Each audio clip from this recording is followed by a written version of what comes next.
Looks good. Come here now. We're back on the big screen. Don't get stage fright. Hey, people are going to be watching this. They're going to think I can't train a dog. I don't know what I'm doing. I clearly do. Are you ready? Are you going to stand up or are you going to sit down? How are you feeling? How are you feeling? Right, sit down then. Sit down then. You good? We're good? We're good? We're back. He won't do what he's told.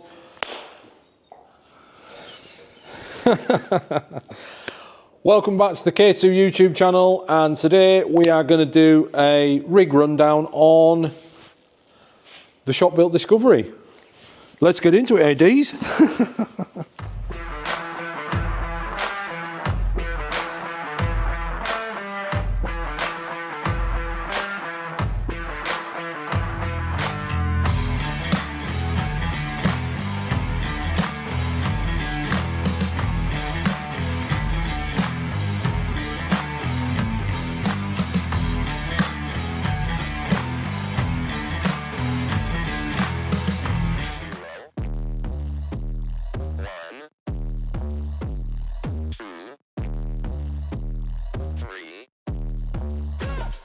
Let's get started.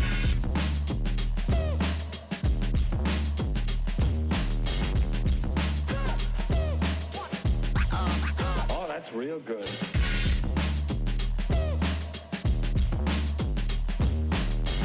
Ain't nobody stopping me. What do you think?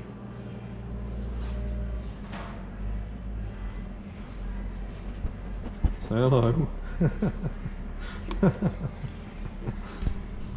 Good boy, Diesel. Right, that'll do. That'll do, thank you. That'll do. That'll do. Sit. We're back. You're excited. I get it. They know. How are you going? Today what we're going to do is take a look around the Shop Built K2 truck that we have behind me.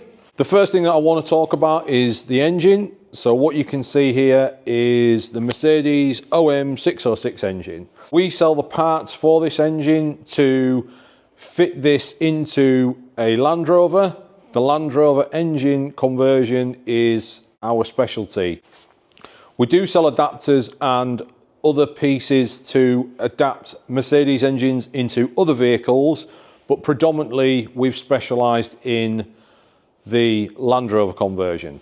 We have a whole host of parts that are on our online shop. I'll leave a link in the description below so you can check out the parts that we sell on there. There's alternator adapters, engine mounts, gearbox mounts, all those type of things that will make fitting a Mercedes engine into your Land Rover as easy as it can be. So this particular car that's behind me is my own personal vehicle. This is a test vehicle. We make a lot of parts and all of our parts are developed on this vehicle. We do have another vehicle that we do develop parts on, and that is the Ford pickup that you see on our social media quite often. We have seen our parts used on other installations into other vehicles, but predominantly all of our stuff is designed around the Land Rover market. So as you can see underneath here, we've got a whole load of overkill titanium parts. We've got a air intake that is 3.5 inch. That goes into a sealed air box and then through a 4-inch air filter to a 4-inch outlet to our Safari snorkel. The radiator in this car is absolutely enormous. It is as big as it can be. The reason being, I wanted to build this car as a tough tourer. The plan of attack is to go and do some driving in Morocco and hotter climates. So I wanted to be massively on top of the job. It's also got a really big intercooler, gearbox, oil cooler and engine oil cooler. They're all built by us in-house. We're running a Zona rotor, so we've dealt with our turbo builder. We asked for a spec of a turbo that was good to make big power, but we also wanted drivability. Drivability for me is the key with these engines, or any four-wheel drive engine conversion in particular. This isn't a car. This is now, 2.5 tons of vehicle. It's running some big tyres, it's running some heavy axles, there's a lot of drag through the transmission, so what we want is drivability. We could have a bigger turbo and we could make way more power, but the key thing is we want it to get out the box quick, or as quick and as good as it could be. So we've gone for a smallish frame Zona rotor turbo with our diesel Meccan 7.5mm pump. The two combined together are absolutely fantastic. This part that you see here, this is the breather. So it's coming from the rocker cover, all AN lines, goes into a partitioned, baffled breather tank, filtered in, filtered out, and then that goes into the air intake. It's running a Turbo Smart wastegate, a tubular manifold, and all the bells and whistles. I've seen a lot of comments around the OM606 engine, and some people saying it doesn't have its place in a four-wheel drive. The one thing I would say is don't listen to everybody. If you really want to see how a well set up OM606 goes in a Land Rover, get in touch with us, let us know. What we can do is arrange to take you for a drive in this car. We also have another car that is yet again quite a biggish pickup with an OM606 conversion. It's the Ford pickup. And then you can make a decision as to what you think to the conversion, if you feel that this is the conversion for you. I've worked in the Land Rover industry for many years as a specialist Land Rover mechanic, and the one thing I can tell you is doing Land Rover engine conversions, V8 petrols, various diesel engine swaps, I think this is an absolutely fantastic engine. They're really straightforward, there's no electronics on them at all, and what that means is there's nothing that's going to let you down. The engine itself, in the mechanical form, absolutely fantastic. And a lot of the time as well, you don't need to go down the route for big power. And one thing that we say to all of our customers is put it in as stock. It will keep the cost of the installation down, but the other thing as well is you know what it goes like out of the factory. If you modify it from the stock point and move forward, at least you know what you're going back to. If you're going straight for something that is unknown to start with, and it's something that you thought it wasn't going to be, it's then a lot of money to go back potentially to stock. So to keep the installation on the cheaper side, put it in stock form, drive it, they're absolutely fantastic. And like I said, if you want to go for a ride in one, hit us up, let us know, and we will be more than happy to take you for a ride in this or the Ford F100. Another thing is this vehicle is a show vehicle, so when we are looking around, the thing that you need to bear in mind is there's a titanium air intake on there. Does it need to be titanium? No, not really. But because we want to display all the things that we do and showcase it in a vehicle, we would take this car to a show. Somebody says to us, do you weld titanium? Yes, we do. So we have various titanium parts on there that are massively overkill. Most of the parts on this car are bespoke one-offs. What you see on the front here is the winch bumper. Yes, this is a bespoke one-off. This is not off the shelf, it's completely made in-house by ourselves. The design of this winch bumper is two-piece, so the main cradle that holds the winch is a tray with the steering guard all assembled together, and then the outer piece that you see on the car is completely separate to that. What that means is we could make the bumper as lightweight as possible without compromising the strength where the strength's needed to be. So the winch tray, the steering guards that are going to take all the abuse, all the hits, all of the heavy pulling, they're all made out of 6mm steel, massively strong, all tied into the chassis. The outer bumper is all 3mm, folded in various sections to make it in itself very strong, but also to keep it very light. The other beauty of this winch bumper is because it is done in two pieces, what it means, I can remove the outer bumper very easily without having to take the inner bumper off. So if I needed to work on the winch, I can unbolt the outer bumper, I can leave the winch tray, and I can leave the steering guard in place, and I do not need to touch it. The lights are all on Deutsch connectors, so all I would do is disconnect the Deutsch connectors, undo 6 bolts onto the outer bumper, and the outer bumper simply comes off. It then reveals the winch underneath, which would stay wired in. So if I ever had a problem and I needed to remove that, it's very easy and I can simply do that. The other thing that you see at the front here is Rigid Industries headlights. The other thing that you see at the front here is a set of Rigid Industries spotlights, LED with a amber backlight. These things are absolutely fantastic. I've got to say, for a small light, they are extremely bright. I didn't want to put too big a light on the front of this because my intention was always to split it into a lower fog light with some white upper lights. So at the bottom, what I have there is a small steady light bar with an amber light that I use during fog, and then the upper lights are amber backlight side lights with a bright white LED driving light. Yet again, I cannot say how fantastic these things are. I also have a set of daytime running lights that are at the bottom. They're a ring daytime running light, so when the ignition comes on, they are lit up. Absolutely fantastic bit of lighting on this vehicle, and I've got to be honest, I don't think I need any more. Okay, so onto the inside. As I said before, I plan on doing some big trips in this car. We've actually just come back from a trip down to Wales, so we've got some footage to show you of that. What you can see is some nice leather seats. These are heated. The reason I went with leather is they're wipe clean. I actually run them with seat covers on, so I've just taken them off for doing this video. But one of the things that we want in this car is comfort. The reason that we want comfort, the longer trips, we do not want for this to be a horrible, rattly, noisy place. So we've got a lovely made centre console with a large cubby box. All of the switches are all accessible.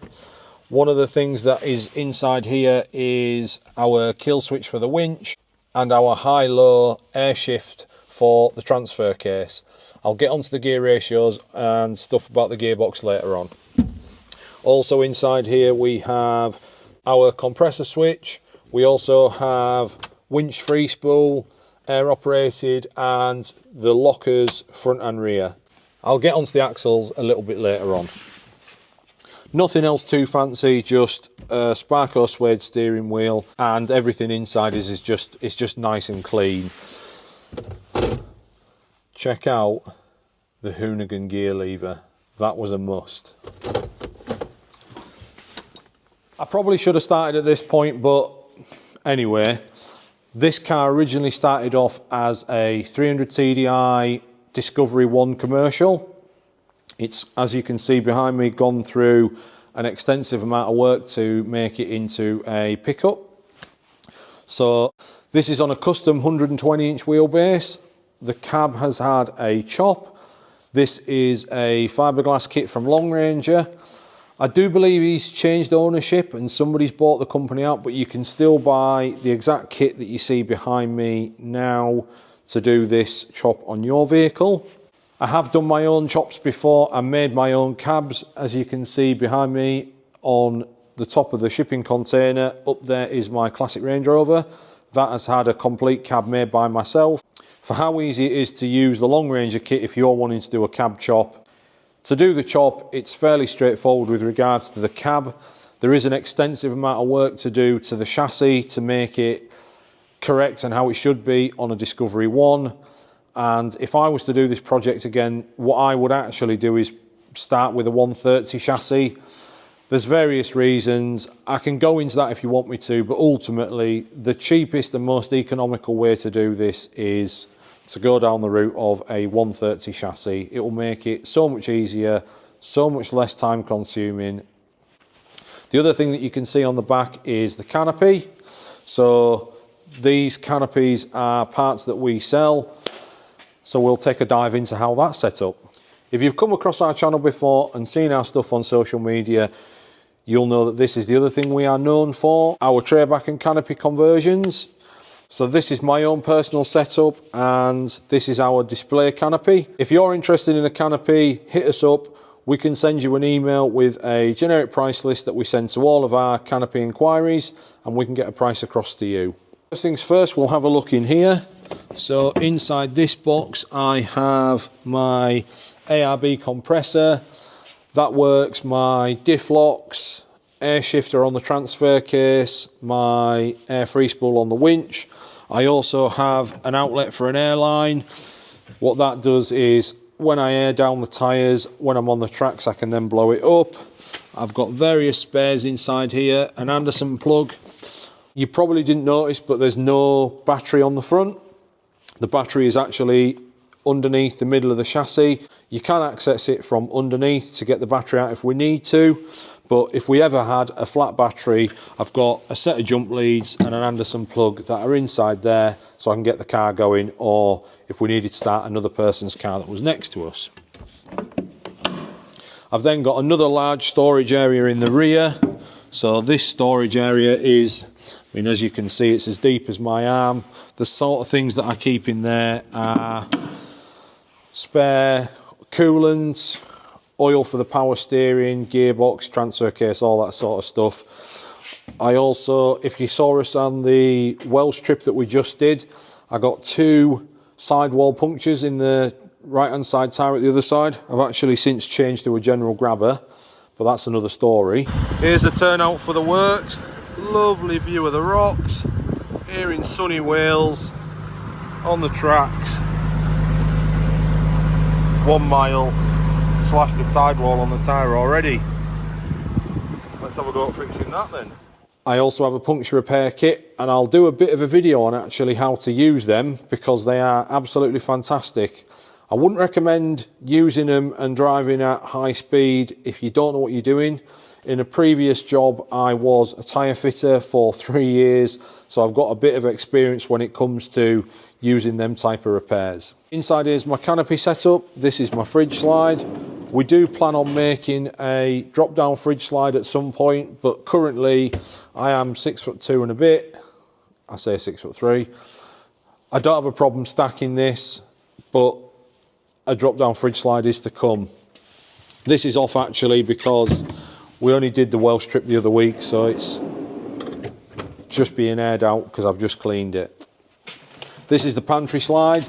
So the type of things that I would put on here would be all of my bread, groceries, all that sort of stuff. The easy accessible stuff that is not in the fridge. Gold bars there, look. I also have my camping gas, my cup, all the types of things that I'm using pretty much daily. So plenty of storage space, sauces, you get the picture. And then these actual shelves, they're fully adjustable in height, so you can move these to wherever you like. You can put them high, low. There's anti-slip matting in them as well.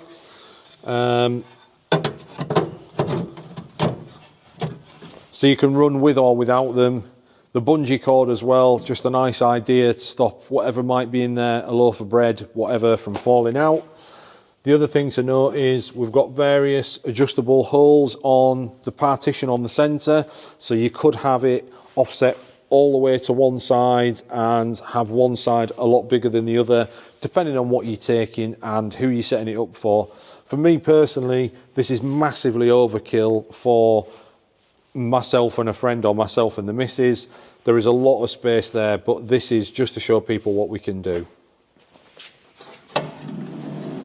The slide that's underneath is my kitchen area, so I would get my cooker out from the drawer above, set my kitchen up on here. These all lock out as well, so what you can see is if we're parked on a hill, this wouldn't close on itself, trap your finger. When we were in Wales, we actually were on an angle quite severe. I don't sleep inside the car, I'm sleeping outside the car, so it didn't really matter. But what it is good for is the fact that all of these slides lock out so they don't shut on themselves. Every single drawer is the same as well, the pantry included. Above that, I've got a big storage area with some clear top canvas bags. This is full of my cooking gear.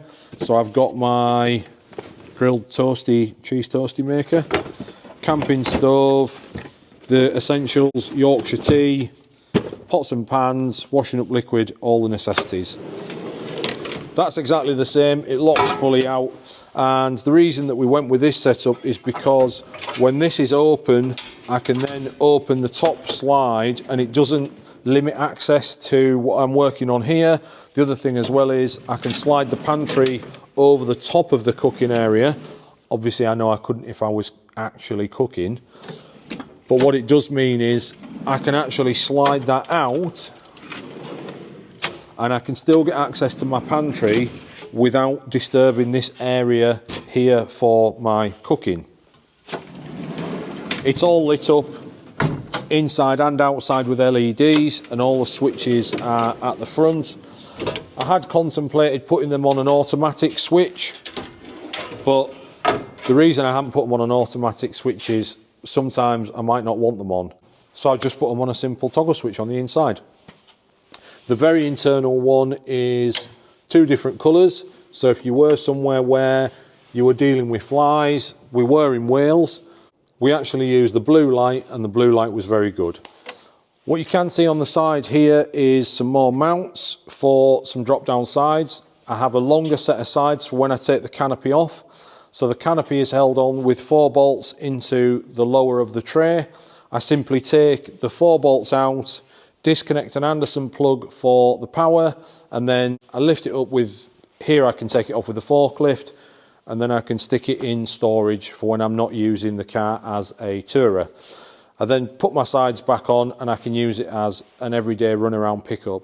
That is the beauty and the diversity of these vehicles. 1 minute it's my weekend camper, the next thing it's my work pickup. If you've watched our stuff on social media, I've been dropping a few pictures showing the Welsh trip. The whole weight of the vehicle was actually dangling on the waterfall on Bastard Lane.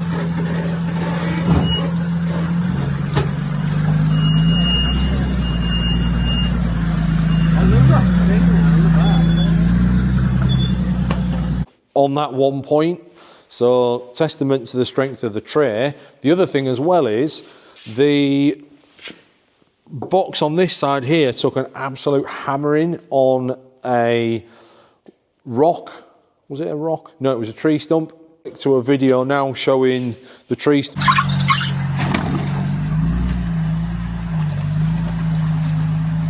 Obviously we had to do a little bit of work to get that straight again, but to say how bad did that look, it took an absolute beating, and the car, testament to the build and the build strength, it took it no problem, and we managed to carry on without any major dramas. Okay, so the next thing I want to show you is the Trundle tray in the back.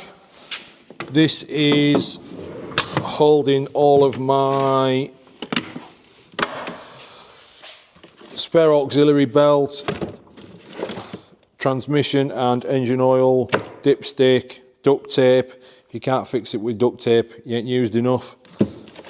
And if duct tape doesn't work, these are cable ties, also known as mini ratchet straps. Look at the size of these bad boys. If you can't fix it with these, it's proper broken.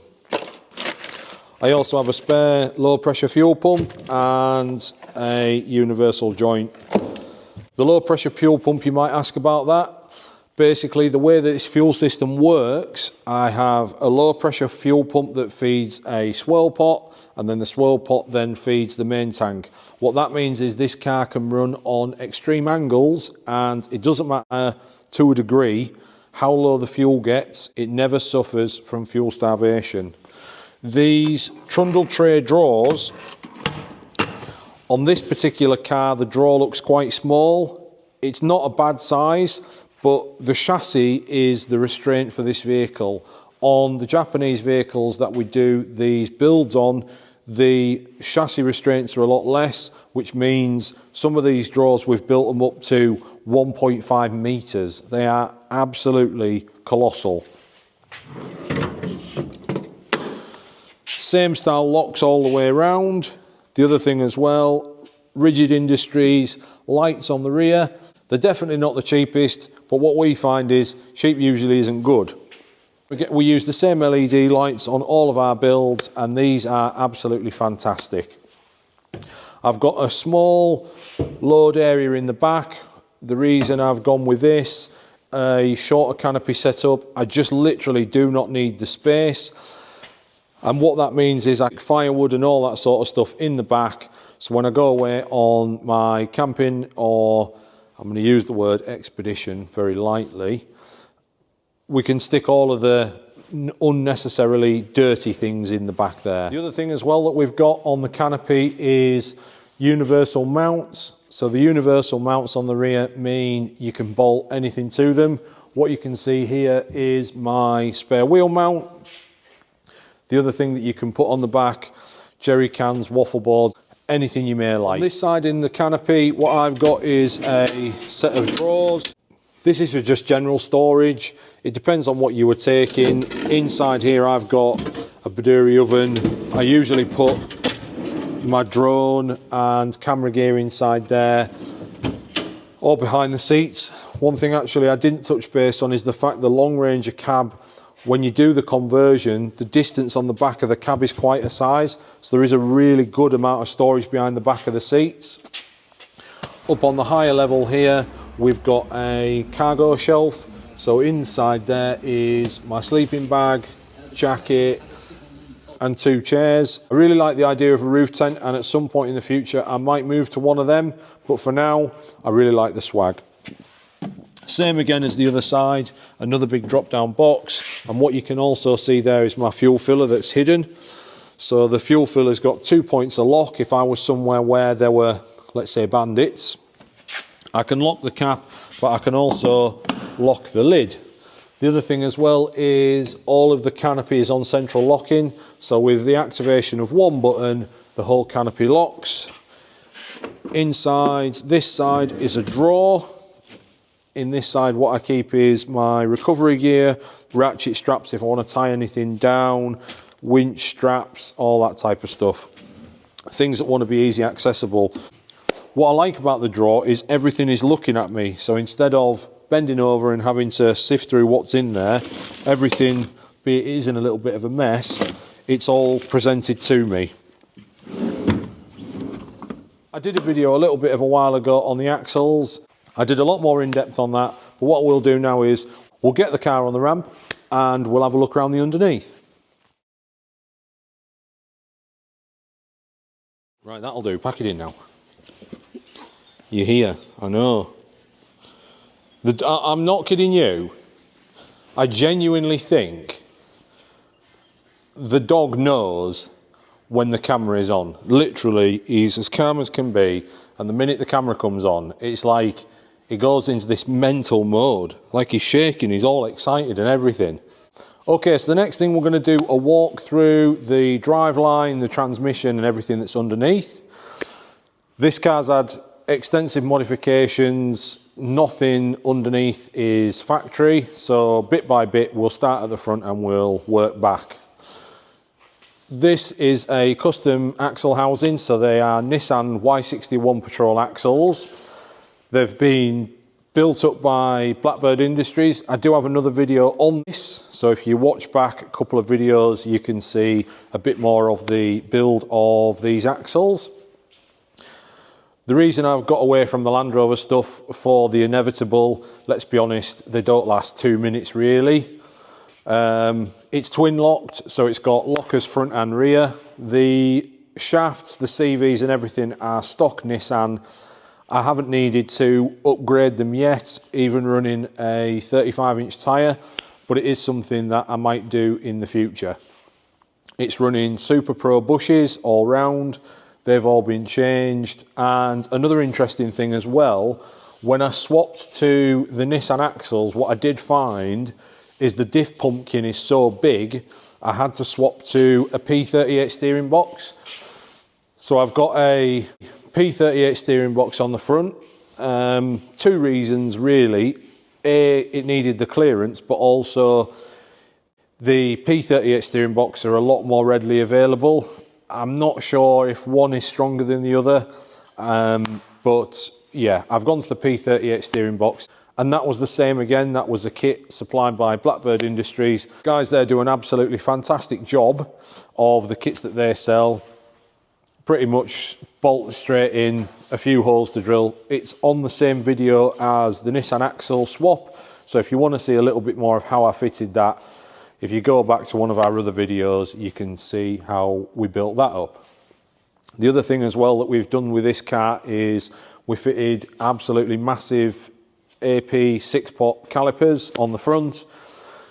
It's got a custom set of aluminium bells and a custom set of caliper mounts. You could not buy these off the shelf. I did have these on the Land Rover axles prior to the Nissan axles being underneath. So we've had to machine some bells for the rotors that were on the Land Rover axles, and we fitted them calipers.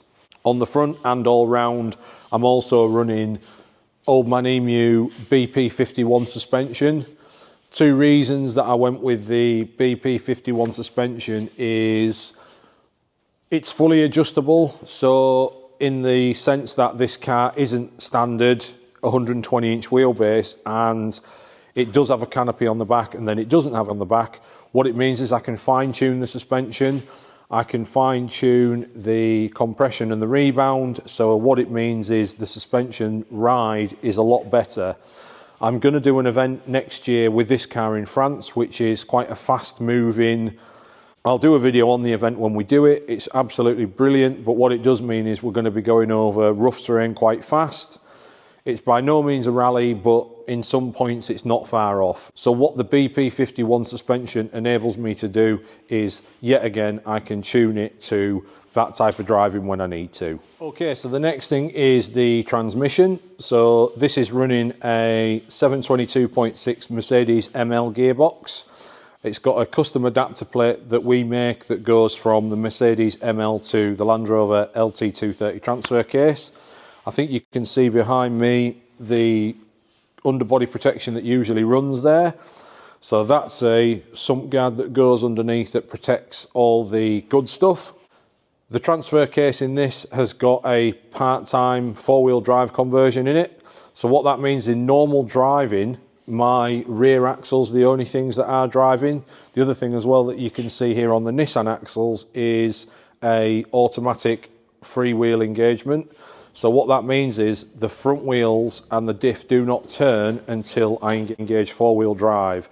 So this car drives very similar to a Nissan Patrol or a Japanese pickup in the sense that it just drives the rear wheels when it's not in four-wheel drive. It's the same again in the rear. That's got a lock differential. What I have found when I'm off-roading, I can just sometimes put the rear locker in instead of needing to go into four-wheel drive and get myself some more drivability that way rather than stopping, engaging four-wheel drive, etc, etc.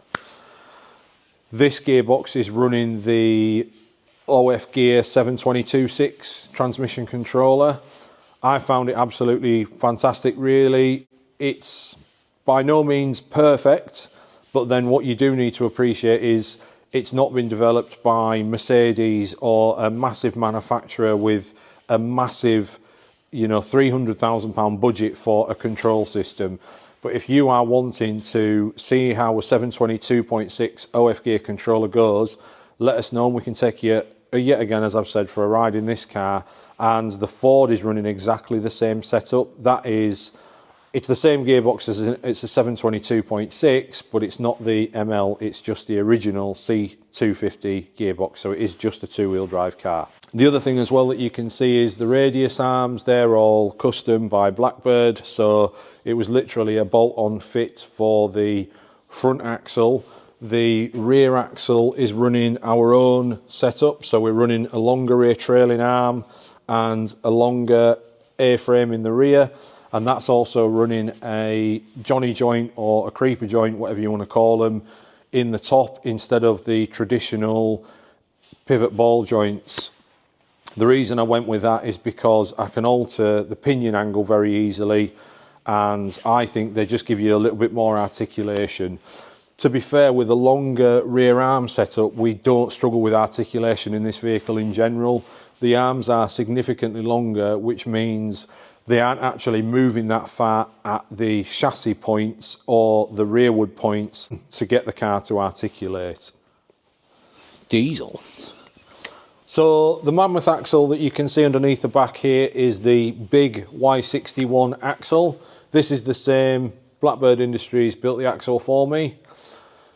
I did say on the last video this is something we could probably do, but the top and bottom is it's what they do, it's their specialty.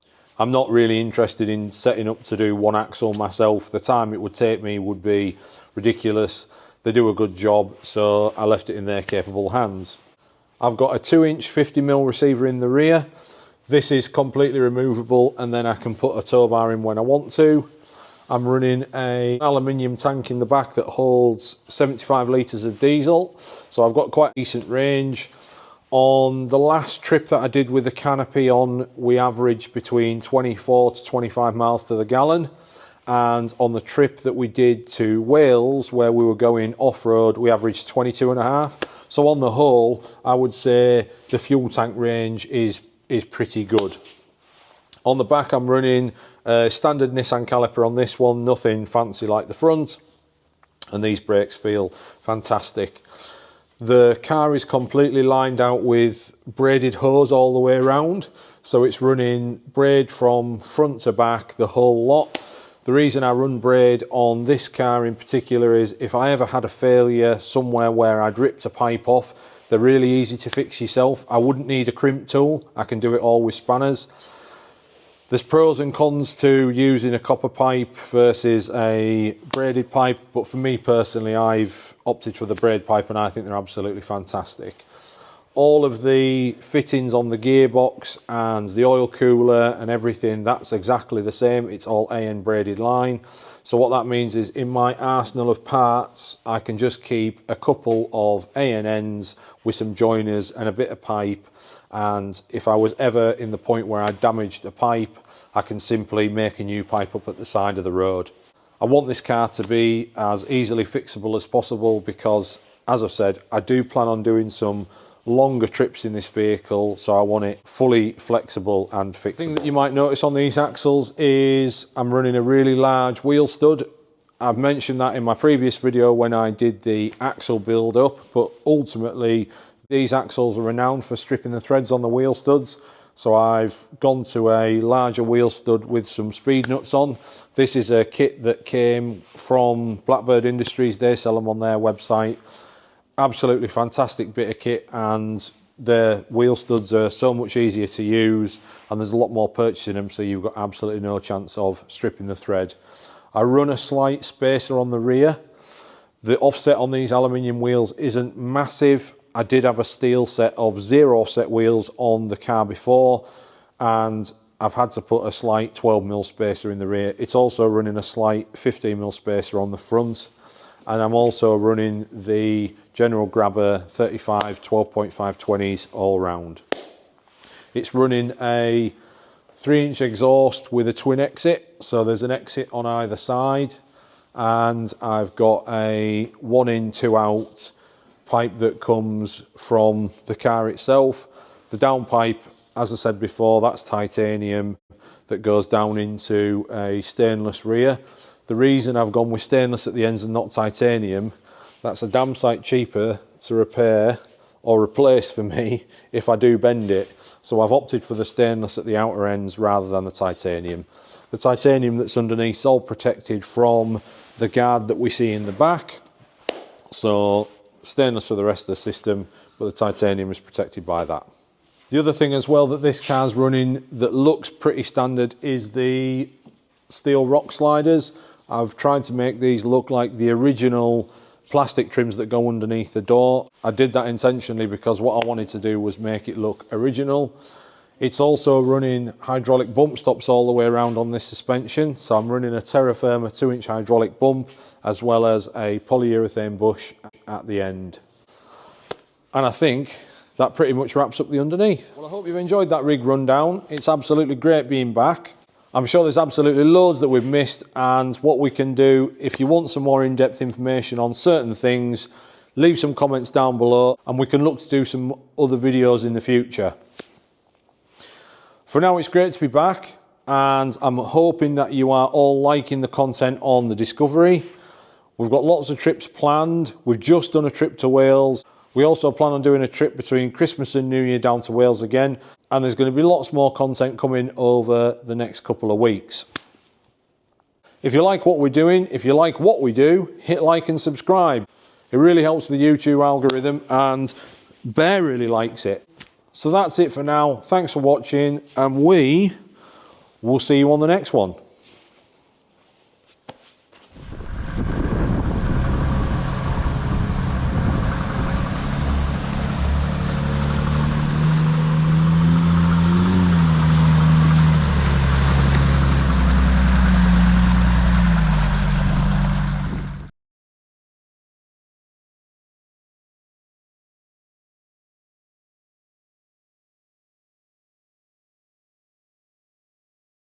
Check this out for an eerie view, and what a place to have a second puncture on the absolute terrible Toro Trailblades.